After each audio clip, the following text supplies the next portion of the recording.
Hi friends, welcome back to your own channel Success Pathway. आज ये इस video बना रहा हूँ। ये आपका अभी तो प्री का रिजल्ट आ चुका है, ठीक है। 15th को आपका मेंस एग्जाम है।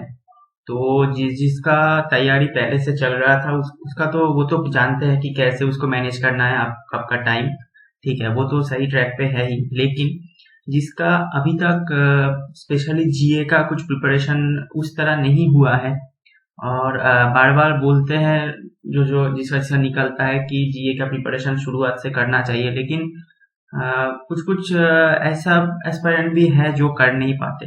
वो रिजल्ट के लिए वेट करता है और जब उसका प्री निकल जाता है उसके बाद ही वो स्टार्ट कर पाते हैं।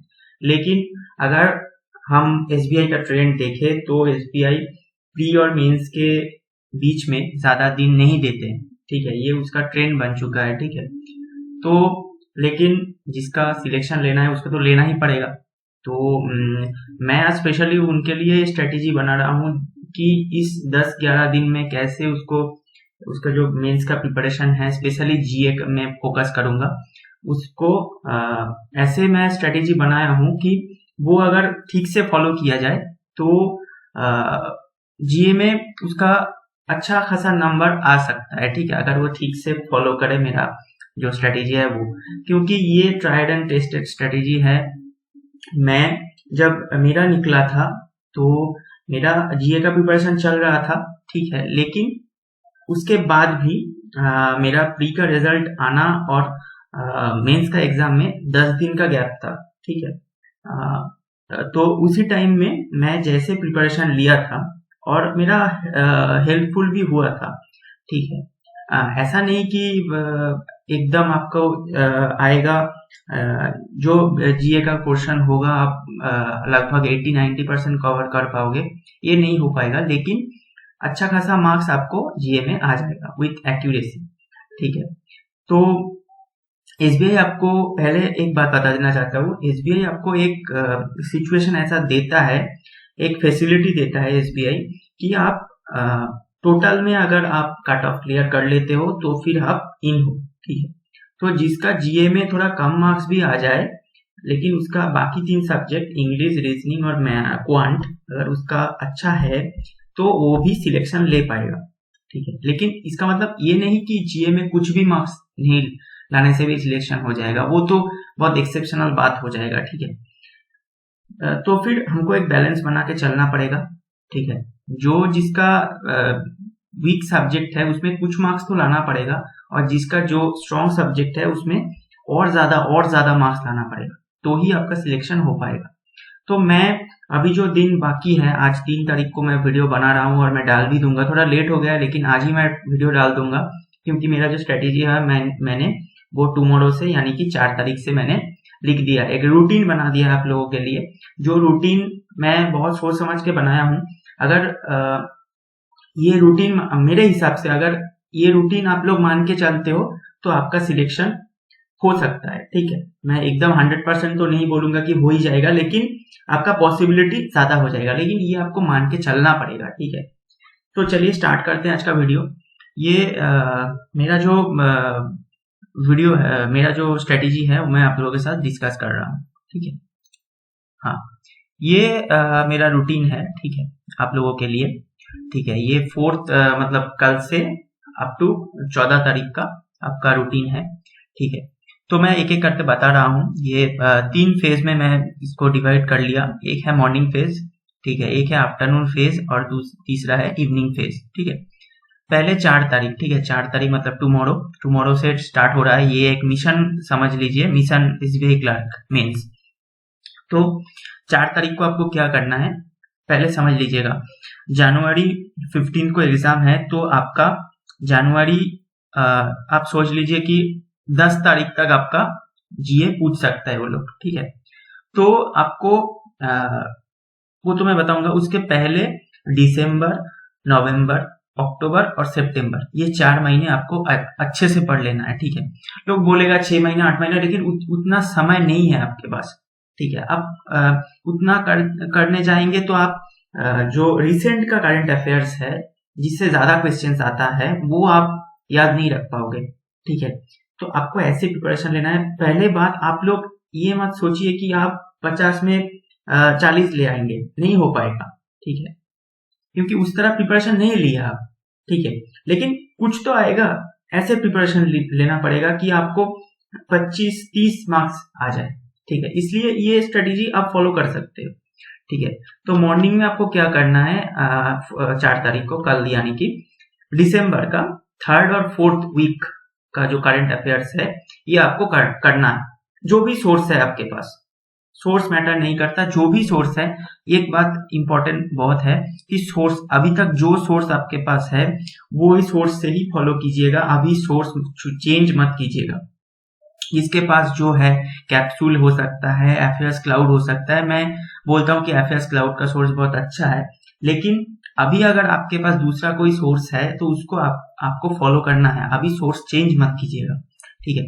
तो 4 तारीख मॉर्निंग को आपको दिसंबर का करंट अफेयर्स पढ़ना है, 3rd और 4th वीक, आपको मतलब एकदम रिसेंट से आपको दूर की तरफ जाना पड़ेगा। अच्छा, आफ्टरनून मतलब लंच के बाद आपको क्या करना है, एक मॉक देना है आपका मेंस का, जो कि प्रीवियस ईयर का पेपर आपको देना है, लास्ट ईयर जो पेपर हुआ था वो पेपर आपको देना है, ठीक है।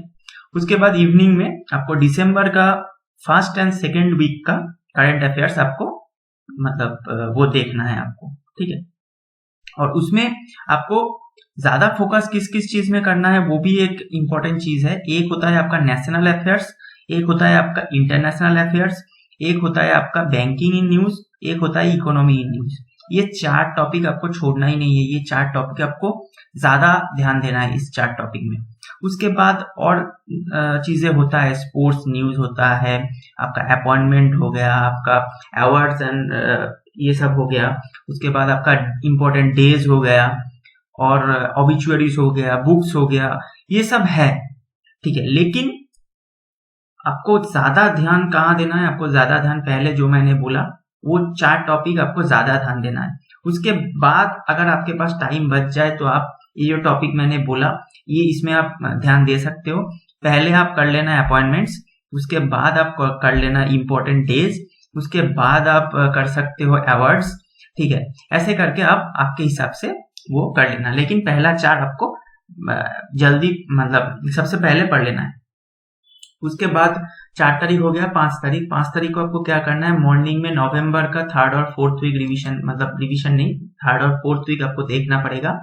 आफ्टरनून में आपका जो पहला जो मॉक दिया है प्रीवियस ईयर का उसका एनालिसिस करना है। इवनिंग में नवंबर का 1st एंड 2nd वीक आपको देखना है, ठीक है, करंट अफेयर्स। उसके बाद 6 तारीख को अगले दिन अक्टूबर का 3rd और 4th वीक आफ्टरनून में और एक अब मॉक देना है, मॉक नंबर 1 मेंस का। इवनिंग में अक्टूबर का 1st एंड 2nd वीक देखना है। 7 तारीख को सितंबर का 3rd एंड 4th वीक, उसके बाद आफ्टरनून में मॉक का एनालिसिस, इवनिंग में सितंबर का 1st एंड 2nd वीक का करंट अफेयर्स देखना है। उसके बाद 8 तारीख को, ठीक है, सितंबर के पीछे आप नहीं जाएंगे, ठीक है। 8 तारीख को आपको क्या करना है, ध्यान से देखिएगा। मॉर्निंग में आपको दिसंबर और नवंबर का जो आपने पिछले 2 दिन में किया 4 और 5 को, वो आपको फिर से रिवाइज करना है, क्योंकि आप रिवाइज नहीं करेंगे तो आपका याद कुछ भी नहीं रहेगा, आपका पढ़ने से कोई मतलब ही नहीं बनता है, ठीक है। तो दिसंबर और नवंबर जो आपने पढ़ा है उसको फिर से रिवाइज करो, सोर्स मैटर नहीं करेगा, कैप्सूल हो, एफएस क्लाउड का आपका पीडीएफ हो, जो भी हो, रिवाइज, ठीक है। उसके बाद उस दिन आफ्टरनून में मॉक नंबर 2 दे देना है, ठीक है। इवनिंग में दिसंबर और नवंबर फिर से रिवाइज, पूरा तो एक साथ नहीं हो पाएगा ना मॉर्निंग में, तो बाकी जो बचेगा वो इवनिंग में आप कर लेना, ठीक है। मैं ऐसा रूटीन बताऊंगा कि जो आप कर पाते हो, ठीक है। ऐसा रूटीन नहीं कि आपके ऊपर बहुत प्रेशर आ जाए, बहुत स्ट्रेस आ जाए। ऐसा रूटीन बनाने से आपका जो मतलब एक नॉर्मल जो होता है ना कि हाँ निकल जाएगा, ऐसा एक जो ज्यादा स्ट्रेस आ जाएगा तो आपका पूरा मतलब कुछ नहीं कर पाएंगे, ठीक है। और मतलब सब कुछ करने के बाद आप जब याद करने का कोशिश करेंगे कुछ हॉल में तो आपको कुछ याद भी नहीं रहेगा। ऐसा रूटीन नहीं बनाना है, ठीक है। धीरे धीरे करना है, अच्छे से समझना है। 9 तारीख को आपको क्या करना है, अक्टूबर और सितंबर जो आप 6 और 7 तारीख को किए थे वो आपको रिवीजन मारना है। आफ्टरनून में पिछले दिन का मॉक का एनालिसिस करना है, इवनिंग में अक्टूबर और सितंबर का फिर से रिवीजन करना है जो बाकी रहता है।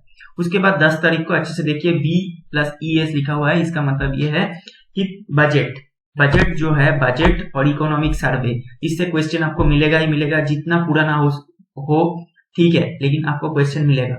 ठीक है, ये आप थियोरी मत पढ़िए। बजट और इकोनॉमिक सर्वे आप यूट्यूब में जाओ, ठीक है, अड्डा 247 चैनल है, उसमें जाओ, बजट सर्च करो, उसका जो जो इम्पोर्टेंट टॉपिक्स है उसमें वो बहुत वीडियो बना हुआ है, उसको थोड़ा स्पीड में देख लो। ठीक है, एक बार 2 बार 3 बार देख लो, इकोनॉमिक सर्वे भी आपको मिल सकता है, वो आप थोड़ा अपने हिसाब से देख लेना। ये आपको करना है क्योंकि इससे आपको 2-3 क्वेश्चन जरूर मिल जाएगा।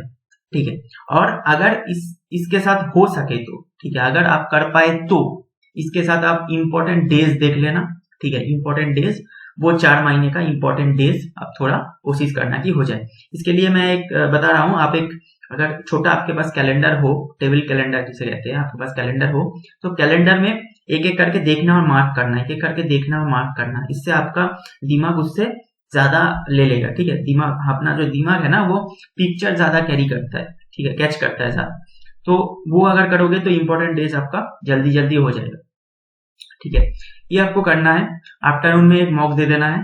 ठीक है, और इवनिंग में एसबीआई इक्वल्स टू आरबीआई लिखा हुआ है, इसका मतलब ये है कि एसबीआई और आरबीआई रिलेटेड जो न्यूज है, एसबीआई और आरबीआई रिलेटेड जो जो न्यूज है मुझे अच्छे से पढ़ना है, अच्छे से, दिसंबर से सितंबर, उससे पहले भी जा सकते हो, अगस्त जुलाई, अगर आपको टाइम मिलता है, अगर आपको याद रहता है, कोई इश्यू नहीं है, आप जा सकते हो, लेकिन एसबीआई और आरबीआई का एक भी न्यूज नहीं छोड़ना है और इन डेप्थ पढ़ना है, इन डेप्थ पढ़ना है, बार बार बोल रहा हूँ, क्योंकि अभी जो क्वेश्चन आता है वो आपका ऊपर ऊपर से क्वेश्चन नहीं आता है। जो जो पढ़ो ठीक है, 2 महीना 3 महीना 4 महीना पढ़ो ठीक है, लेकिन जो जो टॉपिक पढ़ना है इन डेप्थ पढ़ना है। ठीक है, क्योंकि अभी क्वेश्चन जो आएगा वो डेप्थ में से ही आएगा। ठीक है, और ये आरबीआई का मॉनेटरी पॉलिसी, जो जो इंटरेस्ट चेंज हुआ है, जो जो इन्फ्लेशन, जो जो रेट बोला गया है, सब कुछ आपको देख लेना है, repo, reverse repo, CRR, SLR, सब कुछ देख लेना है। ठीक है, उसके बाद ये करने के बाद 10 तारीख तक आपको एक कॉन्फिडेंस आ जाएगा, अगर ये रूटीन सही से फॉलो किए हो तो। उसके बाद 11th को आपको क्या करना है, फिर से दिसंबर और नवंबर मॉर्निंग को रिवीजन मारना है, आफ्टरनून में मॉक का एनालिसिस, इवनिंग में दिसंबर और नवंबर का रिवीजन। 12th को क्या करना है, अक्टूबर और सितंबर का रिवीजन, आफ्टरनून में एक मॉक दे देना है और इवनिंग में फिर से अक्टूबर और सितंबर का रिवीजन मारना है। उसके बाद 13 को क्या करना है, 13 को जनवरी 1 से 10, इससे भी तो क्वेश्चन आएगा ना, जनवरी 1 से 10 को आपको पढ़ना है, आफ्टरनून को मॉक को एनालिसिस करना है और इवनिंग को जनवरी का 1 to 10 तक आपको पढ़ लेना है। ठीक है, अगर मॉर्निंग में पढ़ पाते हो पूरा तो उसको रिवीजन मार लेना इवनिंग में। ठीक है, उसके बाद 14 को आपको लास्ट डे है, एग्जाम से पहले का दिन है। ठीक है, उसमें मॉर्निंग में आपको रिवीजन मार लेना है, आफ्टरनून में कुछ नहीं करना है। ठीक है, रिलैक्स, और इवनिंग में भी रिलैक्स करना है। ठीक है, अगर उस टाइम पे आप अगर ज्यादा स्ट्रेस ले लोगे तो आपका गड़बड़ हो सकता है एग्जाम हॉल में। ठीक है, और एडमिट कार्ड वर्ड सब रहता है ना, उसको अच्छे से ले लेना है, जो जो इंस्ट्रक्शन होता है। तो 14 तारीख मॉर्निंग के वो रिवीजन के बाद और कुछ नहीं देखना है। हाँ, अगर आपको मतलब कुछ याद करने का कोशिश, ऐसा होता है कि हम कुछ याद करने का कोशिश कर रहे हैं, वो याद नहीं आ रहा है, तो वो एक बार मतलब पलट के थोड़ा देख सकते हो अपना, अगर कुछ नोट्स बनाया हो तो नोट्स में से थोड़ा देख सकते हो। ठीक है, तो ये मुझे लगता है, मेरे हिसाब से, मैं ऐसे ही प्रिपरेशन लिया था मेरे टाइम पे, तो मेरे हिसाब से ऐसा प्रिपरेशन अगर आप लोग लेते हो, ठीक है, तो जीए में आपका आ जाएगा। ठीक है, 50 में 25-30 तक आपका आ जाएगा, और इसमें आपको वो मतलब फैसिलिटी देता है कि आपका ये आने से भी आपका सिलेक्शन हो जाएगा। तो इतना मत सोचो कि क्या होगा, अभी आप प्री क्लियर कर चुके हो, फोकस करो, रूटीन फॉलो करो। ठीक है, इससे आपका, मुझे लगता है आपका सिलेक्शन हो जाएगा अगर अच्छे से फॉलो किए हो तो। ठीक है, ज्यादा स्ट्रेस मत लेना। ठीक है, तो ये था आज का पूरा वीडियो, मिलते हैं नेक्स्ट वीडियो पे। और ये वीडियो अगर अच्छा लगा है तो एक लाइक कर देना, वीडियो को जितना हो सके शेयर करना और चैनल को सब्सक्राइब करना। कुछ पूछना हो पूछो कमेंट में, ठीक है, बता दूंगा उसका। तो चलते मिलते हैं नेक्स्ट वीडियो पे, तब तक के लिए all the best for your mains exam.